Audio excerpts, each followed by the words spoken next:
Pria itu hanya menyentuh paha kakak iparnya. Detik berikutnya, lehernya dipatahkan oleh kakak iparnya. Dan sebelum dia meninggal, dia hanya punya satu keinginan. Semoga tidak ada silikon di surga. Saat Fang Xiu membuka matanya lagi, dia menemukan dirinya kembali ke momen saat dia menyentuh paha itu. Melihat kaki yang lebih panjang dari hidupnya. Mungkinkah putaran waktu kematian berdasarkan peristiwa? Dia telah melewati level pertama. Jadi penyimpanan otomatis berubah menjadi level kedua. Memikirkan hal ini, Fang Xiu menepuk kepala Zhao Hao. Ayo pergi, terakhir kali aku mati karena silikon. Kali ini aku tidak boleh membuat kesalahan yang sama. Zhao Hao sama sekali tidak tahu bahwa dia sudah mati sekali. Biarkan aku menyentuhnya sebentar lagi. Ini pertama kalinya aku menyentuh. Kakak ipar sekarang makan wanita dengan silikon di depan dan belakang. Jumlah dagingnya tidak cukup untuk bertahan lama. Zhao Hao terkejut. Apa? Ternyata silikon. Pantas saja begitu. Kemudian mereka berdua berlari ke bawah dengan panik. Siapa sangka? Setelah beberapa lantai, mereka bertemu dengan orang-orang yang telah melarikan diri sebelumnya. Fang Xiu berlari cepat, dan melompat di depan mereka. Melihat itu Fang Xiu, semua orang merasa lega. Ternyata kalian, kukira kakak ipar yang mengejar kita. Zhao Hao agak bingung. Bukankah kalian sudah lari duluan? Kenapa larinya pelan sekali? Mendengar ini, mereka menjadi marah. Masih pelan, kita setidaknya sudah turun 20 lantai. Justru kalian, kenapa larinya begitu cepat? Zhao Hao tercengang. Tidak mungkin, kita baru turun 3 lantai dan sudah bertemu kalian. Bagaimana mungkin kalian sudah 20 lantai? Omong kosong apa kau ini? Aku peringatkan, jangan bercanda sekarang. Saat itu, Wang Teng sepertinya menyadari sesuatu. Hantu, tembok hantu, pasti tembok hantu. Sepupuku pernah bilang, kekuatan hantu bisa membuat orang berhalusinasi. Mungkin menyebabkan tembok hantu. Fang Xiu dan yang lainnya bisa mengejar kita begitu cepat. Karena kita terus berputar di tempat. Mendengar ini, Fang Xiu berpikir sejenak. Lalu melambaikan tangan ke mereka. Kita bisa melempar beberapa barang ke tanah sebagai penanda. Untuk memastikan apakah ini tembok hantu atau bukan. Mendengar ini, semua orang buru-buru meraba-raba badan mereka. Pokok, korek api, air mineral, permen karet, berbagai macam barang dilempar ke tanah. Setelah membuat tanda, mereka kembali berlari ke bawah. Tapi baru setengah lantai, mereka melihat barang-barang yang baru saja dibuang. Semua orang panik. Gawat, gawat, ini benar-benar jebakan hantu. Kita mati. Fang Xiu mengambil permen karet kemasan individual berwarna pink. Apa ini benar-benar untuk dimakan? Wang Teng berteriak marah. Kau gila, ini bukan waktunya memikirkan itu. Sekarang cepat periksa, apakah ada yang bisa menyalakan kekuatan spiritualnya? Sepupuku bilang, kita hanya bisa keluar dengan mengandalkan kekuatan spiritual. Setelah selesai berbicara, Wang Teng menangkupkan kedua tangannya, berkonsentrasi dan mulai berdoa. Melihat itu, yang lain segera meniru dan berdoa. Tapi Fang Xiu langsung berjalan ke bawah. Dia ingat ketika berada di rumah sakit jiwa, pintu keluar tangga ada di sebelah kanan. Tata letak gedung ini seharusnya sama. Karena jebakan hantu adalah ilusi, maka tutup mata dan rabalah sisi kanan sambil berjalan ke bawah. Kemungkinan besar akan menemukan pintu. Tindakan Fang Xiu menarik perhatian Wang Teng. Fang Xiu, kau mau kemana? Tidak apa-apa, aku mau senam dulu. Melihat Zhao Hao juga mengikutinya, Wang Teng langsung bingung. Orang ini terlalu tenang. Dari awal sampai akhir tidak menunjukkan kepanikan sedikit pun. Tadi saat kakak ipar muncul, Fang Xiu jelas-jelas berada di posisi terdepan. Tapi tidak langsung kabur, malah berdiri menempel di dinding. Setelah kita kabur, hanya mereka bertiga yang tidak ikut. Sekarang Li Fei Fei hilang. Pasti sudah mati. Tapi anehnya, mereka berdua dan kakak ipar berada di koridor setidaknya selama 1 menit. Apa yang mereka lakukan? Kenapa kakak ipar tidak membunuh mereka? Jangan-jangan, sedang syuting film dengan kakak ipar? Tidak mungkin, itu kan kakak ipar. Wang Teng menggelengkan kepalanya, menghilangkan pikiran absurd itu. Saat ini Fang Xiu sudah menjauh dari yang lain. Meraba-raba sesuatu di dinding. Sambil meraba, dia menghitung angka. 12. Saat menghitung sampai 15, dia tiba-tiba berhenti. Ketemu, sebuah pintu besi yang halus dan dingin muncul di hadapan mereka berdua. Sebelum mereka berdua sempat memeriksanya, Wang Teng mengejar mereka. Pintu, astaga, kita selamat. Fang Xiu mengabaikannya. Klik, pintu terbuka. Ruangan itu gelap gulita, tidak ada yang terlihat. Fang Xiu hendak masuk, tapi Wang Teng langsung mendorongnya. Selamat, hahaha. Wajah Fang Xiu tiba-tiba muram. Tapi dia tidak mengatakan apa-apa. Kemudian yang lain bergegas. Mereka berlari masuk satu demi satu. Melihat ini, Zhao Hao menjadi cemas. Kak Xiu, lari. Kenapa kau begitu tenang? Fang Xiu tidak berkata apa-apa, hanya menunjukkan senyum aneh. Terkadang berlari di depan bukanlah hal yang baik. Dia hanya perlu memastikan bukan yang terakhir. Dengan begitu, dia bisa menyentuh paha kakak ipar saat dia makan. Membangkitkan spiritualitasnya, menjadi seorang pengendali roh. Tiba-tiba orang-orang di depan berhenti, melihat persimpangan jalan yang tak berdasar di depan mereka. Bagaimana kalau kau coba jalan ke kiri dulu? Bajingan, kenapa kau tidak pergi saja? Melihat Fang Xiu berjalan ke depan, semua orang langsung menatapnya dengan penuh harap. Hei, Fang Xiu, tadi, kau yang menemukan pintu saat kita terjebak ilusi. Kau pasti tahu jalan keluarnya, kan? Mendengar ini, Fang Xiu mencibir. Kenapa kau tertawa? Katakan saja, betul, hantu itu akan segera mengejar kita. Jangan sok jual mahal, melihat orang-orang munafik di depannya. Bagaimana bisa, saat berlari, mereka hampir mendorongnya. Saat menghadapi kesulitan, mereka mengingatnya lagi. Namun, tidak masalah, lagi pula. Bagi dia, mereka hanyalah alat. Saat ini, kakak ipar tak terkalahkan.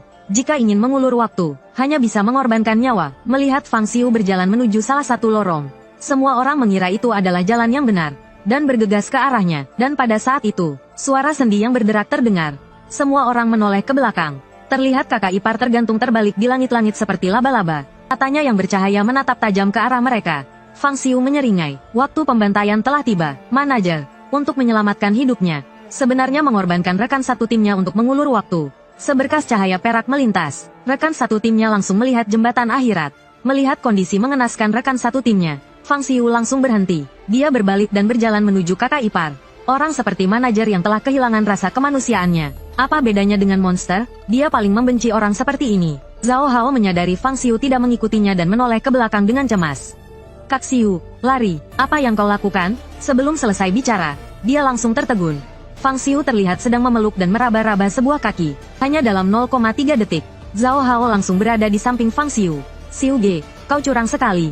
Hal sebagus ini tidak kau beritahu aku. Sambil mengulurkan tangannya yang gemetar. Astaga, luar biasa. Kulit ini, rasanya ini, sangat halus dan lembut. Xiu Ge, apakah paha wanita hidup juga terasa seperti ini? Kau pernah menyentuhnya? Fang Xiu mengaguminya. Benar-benar, di saat seperti ini masih bisa mengucapkan idiom. Setelah menyentuh paha, mereka berdua berlari mengejar rombongan. Tapi setelah menyusul, mereka menemukan jalan buntu di depan. Semua orang tampak ketakutan dan putus asa. Fang Xiu tetap tenang. Lagi pula, baginya yang bisa mengulang waktu tanpa batas. Ini hanyalah sebuah percobaan. Sepertinya lain kali harus memilih jalan sebelah kiri. Sekarang sudah terlambat untuk kembali, meskipun bisa mengorbankan satu orang. Lebih baik mengulang saja. Saat Fang Xiu hendak mencari kakak iparnya untuk mengulang waktu, Wang Teng tiba-tiba bertanya dengan marah. Fang Xiu, ini semua salahmu. Kalau bukan karena kau salah pilih jalan, kita tidak akan terjebak di sini. Udahai segera menimpali. Kalau kau tidak tahu jalan mana yang harus dipilih, seharusnya kau berdiskusi dengan kami, bukan bertindak sendiri. Mendengar ini, sudut mulut Fang Xiu terangkat tak tertahankan. Bagus. Melempar kesalahan padaku. Ya, sifat manusia memang menarik. Zhao Hao merasa tidak adil. Xiu Ge juga tidak memaksa kalian mengikutinya. Sekarang malah menyalahkannya. Kalau hebat, kenapa kalian tidak memilih sendiri? Saat mereka bertengkar, Wang Teng tiba-tiba menghentikan mereka. Sekarang yang terpenting adalah bagaimana caranya untuk bertahan hidup. Dari pengamatanku, hantu itu hanya menyerang satu orang. Lalu akan ada waktu aman 2-3 menit. Jadi satu-satunya cara adalah memilih satu orang untuk mengalihkan perhatian hantu itu, dan memberi kesempatan bagi yang lain untuk kabur. Setelah itu, Wang Teng langsung berjalan menuju Fang Xiu, mendorongnya keluar pintu. Kalau bukan karenamu, kita semua tidak akan berada dalam bahaya. Jadi, orang itu adalah kau. Zhao Hao terkejut, dan berteriak marah. Ia langsung memeluk leher Wang Teng. Jangan sentuh Xiu Geku. Wang Teng terkejut, dan meminta bantuan Wu Dahai. Wu Dahai segera datang dan menahan Zhao Hao. Dan saat itu juga, pintu tiba-tiba terbanting menutup. Semua orang melihat, dan mendapati Fang Xiu mengunci dirinya di luar pintu. Ia juga tertawa mengerikan. Bulu kuduk Wang Teng berdiri. Fang Xiu, kau ini manusia atau hantu? Apa maksudmu? Kukira aku takkan tertarik pada manusia lagi. Tapi ternyata, manusia jauh lebih menarik daripada hantu. Terima kasih telah membuatku kembali tertarik pada dunia ini. Lain kali, aku akan membalas kalian. Melihat kakak ipar menindih Fang Xiu, semua orang langsung berlari keluar. Zhao Hao sangat sedih. Saudara Xiu, aku akan membawamu pergi. Saat melarikan diri, Wang Teng dengan bangga menoleh ke belakang. Namun, apa yang dilihatnya membuatnya merinding. Fang Xiu menatapnya dengan senyum jahat. Tunggu saja kau. Adegan berganti. Fang Xiu kembali ke tempat semula. Teringat kejadian tadi, Fang Xiu tersenyum licik. Ini jadi menarik. Selanjutnya, sama seperti sebelumnya, meraba paha, lari, tembok hantu. Kali ini, Fang Xiu tak berhenti di tembok hantu. Ia langsung menerobos dan membuka pintu itu. Ia berhenti di persimpangan. Semua orang terkejut. Wang Teng tercengang. Kenapa dia seperti pulang ke rumah? Sangat terbiasa. Apa dia jadi pengendali roh? Hanya pengendali roh yang bisa mendapat petunjuk. Fang Xiu mengabaikan mereka. Ia mengeluarkan ponselnya dan melihatnya. 1 menit lagi hantunya akan muncul. Wang Teng berkata dengan nada mendesak. Kau bahkan tahu kapan hantunya muncul? Kau pasti sudah jadi pengendali roh. Fang Xiu, kalau kau bisa membawaku pergi dari sini, ku berikan kau 5 juta. Fang Xiu mencibir dan berbalik. Jangan terburu-buru. Sebelum pergi, ada satu hal yang harus kulakukan. Wang Teng punya firasat buruk. Apa itu? Manajer yang tak tahan melihatnya maju dan menegur. Namun, ia juga diperlakukan sama. Yang lain tercengang. Fang Xiu, apa yang kau lakukan? Pria itu tampak tenang. Kakak ipar akan segera menyusul. Seseorang harus menghentikannya. Aku menyelamatkan kalian. Kenapa aku menyerang manajer? Aku takut kakak ipar tak kenyang. Jadi kusiapkan satu lagi. Mendengar itu, semua orang terkejut dan pandangan mereka hancur. Satu saja sudah cukup. Dia malah menyiapkan satu lagi. Apa dia masih manusia? Fang Xiu mengabaikan mereka. Ia berjalan ke persimpangan. Kanan buntu. Kiri jalan keluar. Kalau mau hidup, cepat pergi. Waktunya tidak banyak. Seseorang merasa ragu. Kalau kau tahu jalan keluarnya, kenapa kau tidak pergi? Apa di depan ada bahaya? Kau menjadikan kami cadangan? Fang Xiu menghela nafas. Aku sedang menunggu untuk meraba paha. Semua orang terdiam, mengira mereka salah dengar. Meraba paha? Meraba paha siapa? Meraba paha kakak iparlah. Zhao Hao berjalan ke samping Fang Xiu sambil menggosok tangannya dengan semangat. Kak Xiu, ada kesempatan lagi? Ajak aku juga dong. Hehehe. Paha, aku datang. Saat semua orang kebingungan, tiba-tiba terdengar suara gesekan sendi. Sesosok tubuh langsung berpindah ke langit-langit. Kakak ipar datang. Semua orang panik dan langsung berlari. Tapi Fang Xiu malah berjalan menuju kakak ipar. Saat sampai di depan Wang Teng memohon untuk diselamatkan. Fang Xiu perlahan berjongkok. Bayangan menutupi separuh wajahnya. Dengan suara dingin ia berkata, "Tenang, aku akan melihatmu mati." Kilatan perak menyambar. Kakak ipar dengan gembira memeluk kepala Wang Teng. Dengan suara kerak, wajah Fang Xiu terciprat jus semangka. Ia menjulurkan lidahnya, hangat dan sedikit kesemutan. Ia berpikir untuk tidak menyia-nyiakannya dan mengoleskannya ke kepala. Lumayan untuk jadi gel rambut. Tiba-tiba pupil matanya menyusut. Jantungnya berdebar kencang, dan semakin cepat. Fang Xiu seketika seperti orang yang berbeda. Sambil gemetar ia memegang dadanya dan tertawa aneh. Perasaan ini sungguh memabukkan. Jika suatu hari istriku mati di tanganku, betapa indahnya pemandangan itu. Lalu ia meraih kedua paha dan bersiap untuk merabanya. Beberapa orang yang tersisa tercengang. Ternyata yang dimaksud Fang Xiu meraba paha adalah meraba paha kakak ipar. Sungguh mengejutkanku selama 100 tahun. Tiba-tiba Fang Xiu mendongak dan melihat Zhao Hao di sampingnya. Teringat saat terakhir Zhao Hao menangis terseduh-seduh saat ia mati. Ikut, tapi sahabatnya itu tampak ragu dengan ajakannya. Karena penampilan Fang Xiu saat ini terlalu menakutkan. Kulitnya yang putih pucat berlumuran darah. Di tangannya tergenggam kaki yang lebih panjang dari nyawanya. Seluruh tubuhnya aneh dan menyeramkan. Fang Xiu melihat Zhao Hao tidak bergeming. Ya sudahlah, kalau kau tidak mau, aku tidak memaksa. Zhao Hao langsung panik. Kak Xiu, bukan itu maksudku. Hanya saja penampilanmu tadi, seperti baru saja membunuh babi. Setelah mengatakan itu, Zhao Hao langsung meraba paha kakak iparnya. Keduanya, satu di kiri dan satu di kanan, sangat harmonis. Bahkan mereka menciptakan ritme. Kau elus, aku raba. Saat keduanya sedang asyik, tiba-tiba muncul suatu energi. Fang Xiu segera melambaikan tangannya. Tunggu dulu, apa kau merasakan energi dingin memasuki tubuhmu? Zhao Hao tertegun. Aku tidak merasakan apa-apa. Tidak mungkin. Mungkinkah aku salah? Sambil berkata, Fang Xiu memusatkan perhatiannya. Benar saja, ada energi yang masuk ke dalam tubuhku. Kenapa aku tidak merasakannya sebelumnya? Mungkinkah karena energinya terlalu sedikit sebelumnya?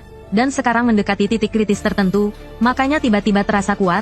Mungkinkah ini pertanda kebangkitan spiritual? Memikirkan hal itu, Fang Xiu melihat ke arah Zhao Hao. Dia melihat Zhao Hao sedang asyik menepuk-nepuk paha kakak iparnya. Kak Xiu, energi dingin apa? Lihat, apakah posku ini benar? Paha ini cukup dingin juga. Ya, beberapa saat kemudian, Zhao Hao kelelahan dan berkeringat.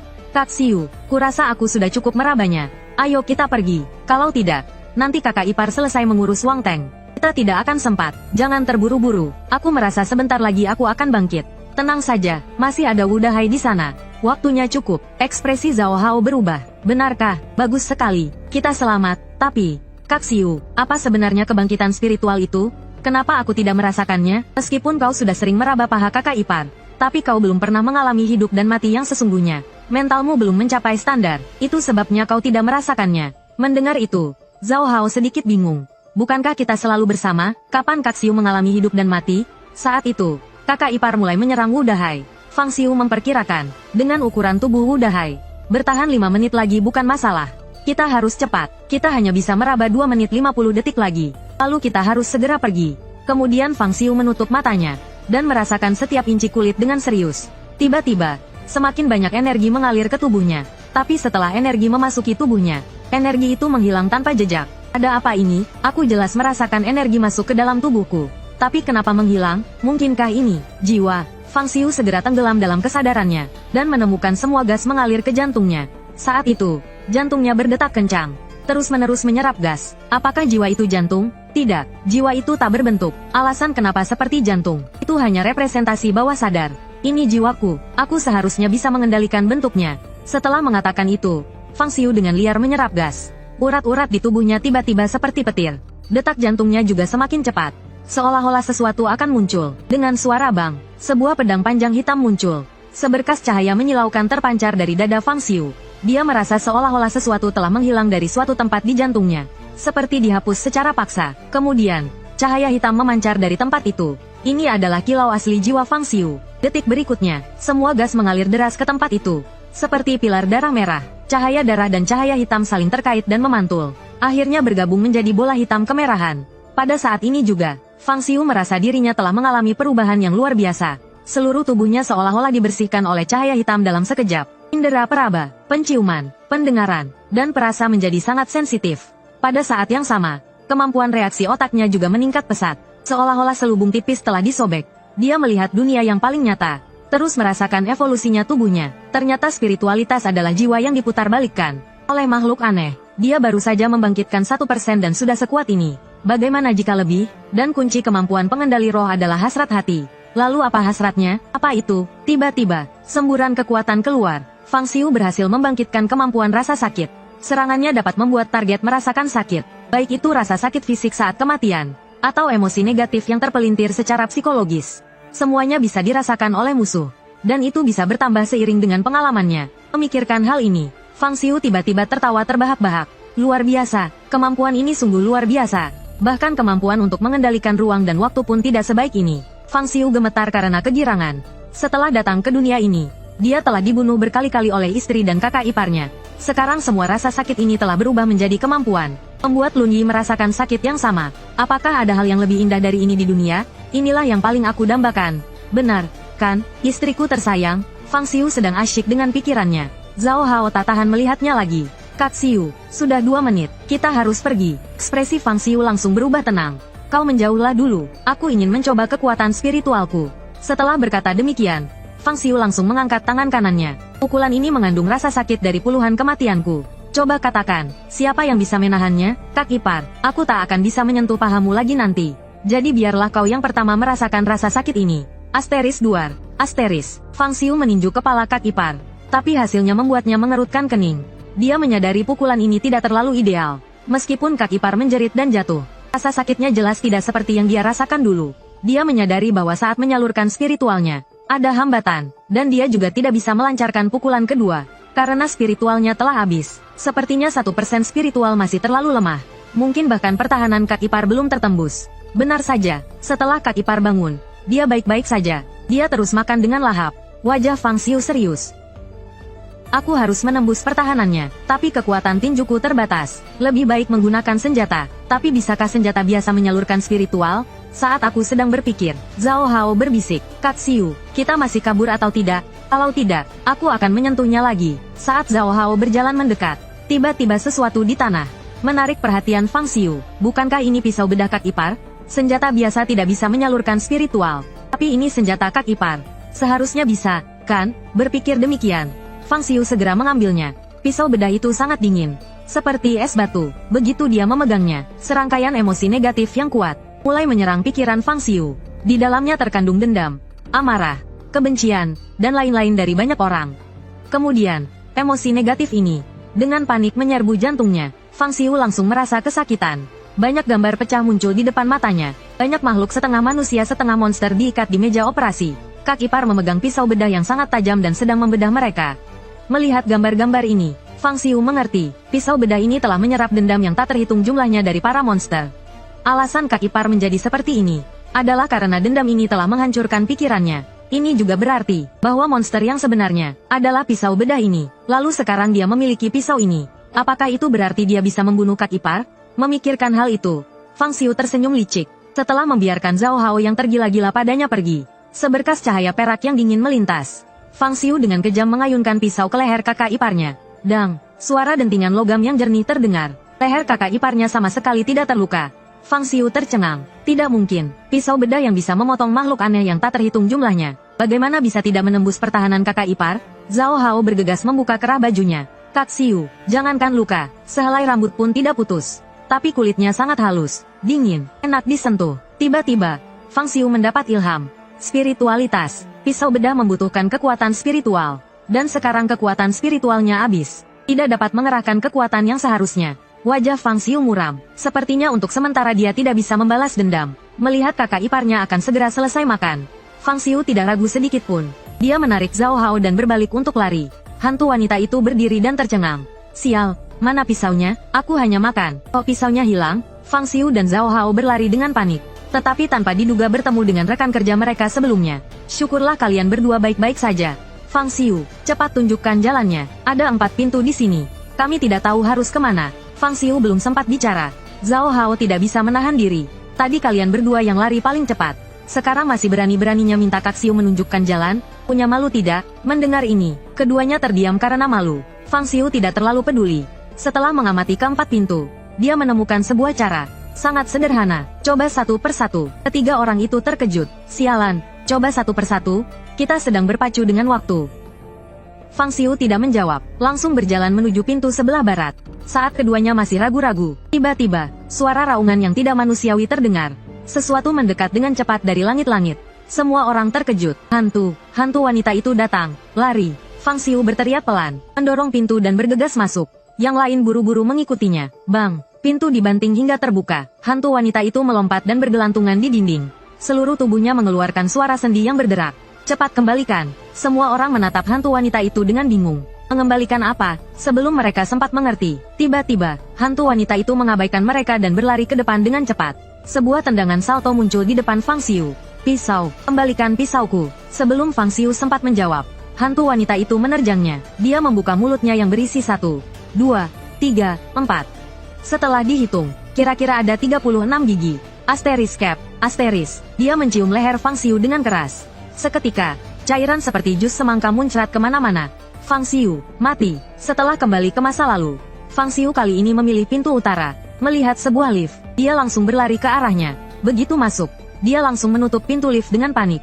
Namun, tepat saat pintu lift hampir tertutup, sebuah tangan pucat besar masuk. Fang Xiu mati. Kali ini pintu selatan. Ternyata jalan buntu. Hantu wanita itu melompat dan langsung menindihnya ke tanah. Fang Xiu, hanya tersisa pintu timur. Jika pintu ini juga bukan jalan keluar, maka Fang Xiu harus merelakan pisau bedahnya. Untungnya, pintu timur adalah jalan keluar. Fang Xiu mengamati sekitarnya, dan menyadari dia pernah ke tempat ini. Dia ingat ada tangga darurat di sini. Dia pun bergegas ke sana. Namun, belum jauh dia berlari. Dia terjebak oleh cahaya ungu. Fang, begitulah. Fang Xiu lari. Hantu wanita itu mengejar. Keduanya seperti mimpi kecil yang terbang. Terus mati sampai yang ke-9 kalinya. Hantu wanita itu terbang menuju Fang Xiu. Saat hampir menangkapnya, Fang Xiu menghindar. Hantu wanita itu tercengang. Fang Xiu tersenyum. Kau pikir bakku sia-sia? Setelah berkata demikian, dia berbalik dan terus berlari. Hantu dokter wanita itu menatap punggungnya dalam diam. Apa dia mengejekku? Melihat masa depan? Lihat saja nanti. Mati kau. Hantu dokter wanita itu menyerang Fang Xiu dengan marah. Namun, Fang Xiu menghindar lagi dengan mudah. Lalu serangan kedua, ketiga, tangan hantu dokter wanita itu bergerak begitu cepat hingga terlihat seperti bayangan. Tetapi Fang Xiu selalu bisa menghindar dengan mudah. Zhao Hao yang berada di sampingnya merasa kagum. Xiu Ge benar-benar luar biasa. Sapi terbang ke langit. Mendengar itu, dokter wanita itu benar-benar marah. Tubuhnya tiba-tiba mengumpulkan kekuatan dan menerjang ke arah Fang Xiu dengan 14 gigi yang terbuka lebar. Fang Xiu hendak menghindar, tetapi tersandung sesuatu dan jatuh keras ke tanah. Melihat dokter wanita itu hampir menyentuhnya, Fang Xiu dengan cepat berguling ke samping. Tempat di mana dia berada sebelumnya terhantam, membentuk lubang yang dalam. Sudut mulut Fang Xiu terangkat. Bisa tidak, sayang? Mati kau. Dia terus mengejar Fang Xiu. Inikah pengendali roh? Kecepatan reaksinya luar biasa. Saat Fang Xiu berlari cepat, akhirnya dia melihat tanda pintu darurat. Selama mereka keluar dari sini, mereka akan selamat. Tapi saat itu, sesuatu yang aneh terjadi. Dokter wanita yang mengejarnya, setelah melihat tanda itu, tiba-tiba berteriak ketakutan, dan berbalik, melarikan diri dengan panik. Fang Xiu berhenti, mengerutkan kening. Apa yang dia takutkan? Mengapa dia lari setelah melihat tanda itu? Mungkinkah ada sesuatu yang lebih mengerikan yang tersembunyi di sini? Sementara itu, Zhao Hao tercengang. Dia tidak menyangka dokter wanita itu akan tiba-tiba kembali. Saat dia berpikir semuanya sudah berakhir. Blup, wajah Zhao Hao langsung berubah bentuk. Dia dengan cepat jatuh ke tanah.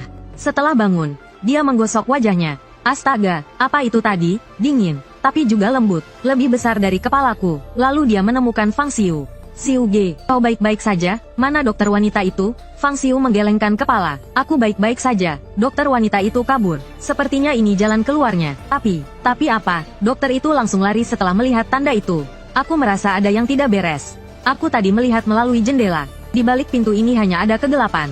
Seperti mulut jurang yang besar. Saat mereka berdua ragu-ragu, dua orang lainnya menyusul. Kenapa kalian tidak pergi? Ada masalah di sini? Fang Xiu menatap mereka berdua dengan tatapan berpikir.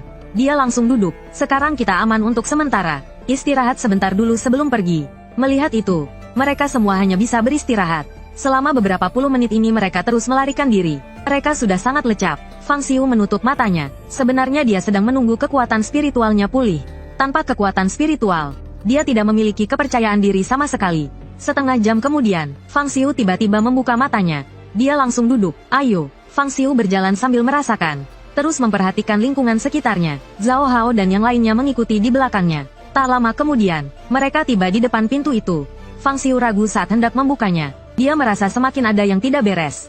Bagaimana bisa mereka sampai di sini dengan mudah? Mungkinkah bahaya yang sebenarnya tersembunyi di balik pintu? Fang Xiu menegang. Perlahan, dia mendorong pintu itu. Di balik pintu itu gelap pekat. Tanpa secercah cahaya, Zhao Hao dan yang lainnya sedikit khawatir. Kak Xiu, apa ini benar jalan keluarnya? Apa tidak ada bahaya di dalamnya? Meskipun berbahaya, kita harus tetap pergi. Setelah menjawab, Fang Xiu langsung melangkah masuk. Kegelapan seperti mulut jurang yang besar. Perlahan menelannya, Fang Xiu mencoba merasakan, dan menyadari bahwa di dalam sini, dia tidak bisa melihat apapun. Yang paling aneh adalah, dia bahkan tidak bisa mendengar suara apapun. Hening sampai mencekam. Dia juga tidak tahu apakah Zhao Hao dan yang lainnya mengikutinya. Dia mencoba membuka mulutnya, tetapi hanya pita suaranya yang bergetar. Tidak ada suara yang keluar. Dia juga mencoba menoleh ke belakang, tetapi pintu di belakangnya sudah lenyap. Fang Xiu hanya bisa terus berjalan maju. 2 menit berlalu, hingga 10 menit berlalu. Sekelilingnya masih gelap gulita, seolah-olah jalan ini tidak ada ujungnya. Tepat ketika Fang Xiu mengira dia akan terjebak sampai mati, seberkas cahaya tiba-tiba muncul di hadapannya. Kemudian, cahaya itu meluas. Pemandangan di sekitarnya langsung terlihat. Melihat tulisan Akademi Bailiu di depannya, Fang Xiu tertegun. Dia segera melihat sekeliling. Aku, keluar. Zhao Hao dan yang lainnya berlari ke arahnya dengan panik. Zhao Hao berteriak tak terkendali. Syukurlah, Kak Xiu, kita benar-benar berhasil keluar dari wilayah hantu itu hidup-hidup. 2 orang lainnya juga sama. Wajah mereka dipenuhi kegembiraan karena selamat. Cepat, ayo cepat kita pergi dari tempat hantu ini. Setelah mengatakan itu, keduanya langsung berlari. Zhao Hao melihat Fang Xiu tidak bergerak. Kak Xiu, ada apa denganmu? Ayo kita pergi juga, sebelum istrimu mengejar kita. Hanya mengerutkan keningnya sambil menatap Akademi Bailiu. Dia merasa ada yang tidak beres. Tiba-tiba, dia menyadari sesuatu. Rumah sakit jiwa King San menghilang. Padahal mereka jelas berada di rumah sakit jiwa. Mengapa setelah keluar menjadi Akademi Bailiu? Dan juga, mengapa mereka bisa pergi begitu mudah? Tidak ada bahaya yang ditemui. Istrinya hanya melirik papan petunjuk dan langsung berbalik lari. Mungkinkah istrinya memiliki semacam larangan untuk tidak pergi saat dia sedang termenung? Zhao Hao tak sabar mendesaknya. Ayo kita pulang dan istirahat. Besok kita masih harus bekerja. Mendengar itu, Fang Xiu langsung terkejut. Apa katamu? Pulang? Bekerja? Iya, besok hari kerja. Fang Xiu buru-buru melihat sekeliling dan langsung terkejut. Hilang. Makhluk aneh yang biasanya memenuhi jalanan telah menghilang. Apa yang sebenarnya terjadi? Fang Xiu langsung berlari seperti orang gila, sambil menggumamkan kata-kata tak jelas. Tidak. Kalian tidak boleh menghilang. Bagaimana bisa makhluk aneh menghilang? Dia bisa menerima jika dirinya lolos tanpa alasan. Dan juga bisa menerima rumah sakit jiwa menghilang secara misterius. Tapi satu hal yang tidak bisa dia terima adalah makhluk aneh menghilang. Setidaknya istrinya tidak boleh menghilang. Fang Xiu nekat menghentikan taksi. Istriku, kamu jangan menghilang. Pasti, tunggu aku di rumah. Di dalam mobil, mata Fang Xiu memerah dan terus gemetar. Mulutnya terus menggumam. Istriku, kamu tidak boleh pergi. Jangan pergi. Sesampainya di gerbang kompleks, Fang Xiu langsung berlari menuju rumahnya. Kumohon, siapapun di dunia ini boleh menghilang. Kecuali kamu, hanya kamu, istriku tercinta. Asteris brak, asteris. Fang Xiu membuka pintu rumahnya. Namun rumahnya kosong melompong. Jangankan istrinya, kue istri pun tidak ada. Istrinya yang cantik dan lembut seakan tidak pernah ada. Fang Xiu terduduk lemas di lantai. Kondisi mentalnya benar-benar runtuh. Dia berteriak histeris seperti orang gila. Sayang, kau sudah membunuhku 18 kali. Tanpamu, bagaimana aku bisa hidup? Fang Xiu bangkit dengan susah payah. Ia merasa dirinya agak konyol. Ia telah mati puluhan kali. Dan juga pernah dibuat gila dan hancur oleh istri dan kakak iparnya. Tapi akhirnya ia bertahan. Semua ini berkat rasa benci terhadap mereka. Sekarang, ia ingin balas dendam. Balas dendam kepada istrinya, membuat mereka merasakan sakit yang sama. Inilah arti hidupnya. Seperti namanya, Zizi Fang Xiu. Berjuang sampai mati. Tapi, sekarang kejadian aneh itu hilang. Lalu bagaimana dengan dendamnya yang membara? Apa arti hidupnya sekarang? Keesokan harinya, Zhao Hao tiba-tiba menelepon. Saudara Xiu, lihat berita cepat. Berita melaporkan kebakaran di Bailiu Suyuan. Mendengar ini, pupil mata Fang Xiu menyusut. Ia langsung berdiri dan memeriksanya. Hanya melihat berita yang tertulis. Tadi malam pukul 19:60. Terjadi kebakaran besar di Akademi Bailiu. Menurut statistik, 11 orang tewas. Daftar korban jiwa, Wang Ziteng, Wu Dahai, Fang Xiu, Zhao Hao, dan lain-lain. Fang Xiu tiba-tiba tertawa terbahak-bahak. Melihat berita kematiannya sendiri, ia gemetar kegirangan. Ia yang memiliki kemampuan kembali setelah mati. Ternyata benar-benar mati. Sungguh mengasyikkan. Ini berarti kejadian aneh itu belum berakhir. Itu artinya istrinya belum menghilang. Adakah yang lebih membahagiakan dari ini? Sayang, aku bisa bertemu denganmu lagi. Kau harus menungguku. Barusan, manajer yang seharusnya sudah mati tiba-tiba menghujani pesan mengapa ia tidak masuk kerja. Sangat menarik, sudah mati masih disuruh kerja. Apakah setelah mati berubah menjadi hantu kapitalis? Fang Xiu tidak membalas. Ingin melihat apa lagi yang akan terjadi. Hasilnya, pesan di ponselnya semakin banyak. Akhirnya, muncul sebaris huruf berdarah. Kau pikir kalau kau tidak bilang, aku tidak tahu di mana kau berada? Huruf besar berdarah memenuhi layar. Aneh dan mengerikan. Kemudian perlahan berkumpul kembali. Darah itu mendidih seperti air panas. Biur, darah itu keluar dari layar. Sebelah mata muncul dari dalamnya. Fang Xiu, sekarang, segera, datang ke kantor, kerja, asteris plak, asteris. Fang Xiu dengan cepat mengulurkan tangannya, dan langsung meraih bola mata yang mirip McFlurry itu. Maaf, aku cuma punya satu ponsel ini. Tolong jangan ganggu. Setelah berkata begitu, dia meremasnya, dan bola mata itu langsung mengerang kesakitan.